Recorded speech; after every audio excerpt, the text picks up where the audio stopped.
લક્ષ્ય ન્યૂઝ, એક નજર, એક લક્ષ્ય. કલોલ તાલુકાના રતનપુર ગામ ખાતે વિદેશી દારૂનું ગોડાઉન ઝડપાયું. કલોલ તાલુકાના રતનપુર ગામે આવેલ એક ગોડાઉનમાં વિદેશી દારૂ બિયરનું કટિંગ ચાલી રહ્યું હતું, ત્યારે વિજિલન્સ દ્વારા રેડ પાડવામાં આવી.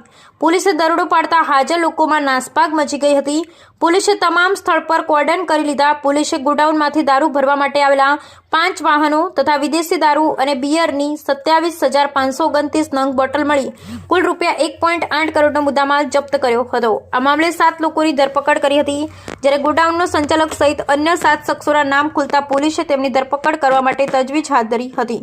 કલોલના સાંતેજ પોલીસ મથક વિસ્તારમાં સ્ટેટ મોનિટરિંગ સેલના જવાનો પેટ્રોલિંગ કરી રહ્યા હતા, ત્યારે તેઓને ખાનગી રાહે બાતમી મળી હતી કે સાંતેજ પાસે આવેલ રતનપુર ગામે સને એગ્રો નામની ફેક્ટરીની સામે આવેલા ગોડાઉનમાં મૌલિક ઉર્ફે પપ્પુ જગદીશભાઈ પટેલ રહે અમદાવાદ વાળો પોતાના મળતિયા માણસો મારફતે વિદેશી દારૂની ગાડી મંગાવેલ છે અને ટ્રકમાંથી દારૂના ગોડાઉનમાં દારૂનો જથ્થો ઉતારી નાના વાહનો મારફતે સપ્લાય કરવાની કામગીરી ચાલી રહી છે.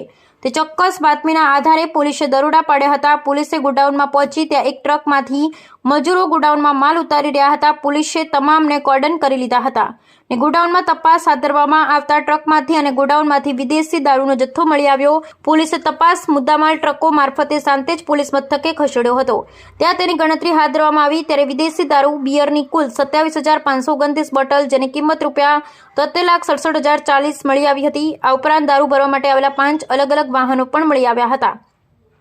પોલીસે દારૂ તથા વાહનો મળી કુલે ₹1,08,23,048નો મુદ્દામાલ જપ્ત કર્યો હતો. પોલીસે ગોડાઉનમાંથી 7 લોકોની ધરપકડ કરી હતી અને તેમની સામે ગુનો દાખલ કરી કાયદેસરની કાર્યવાહી હાથ ધરી છે. તેમજ ફરાર થઈ ગયેલા અન્ય 7 લોકો સામે ગુનો દાખલ કરી વધુ તપાસ હાથ ધરી. બ્યુરો રિપોર્ટ સંજય નાયક.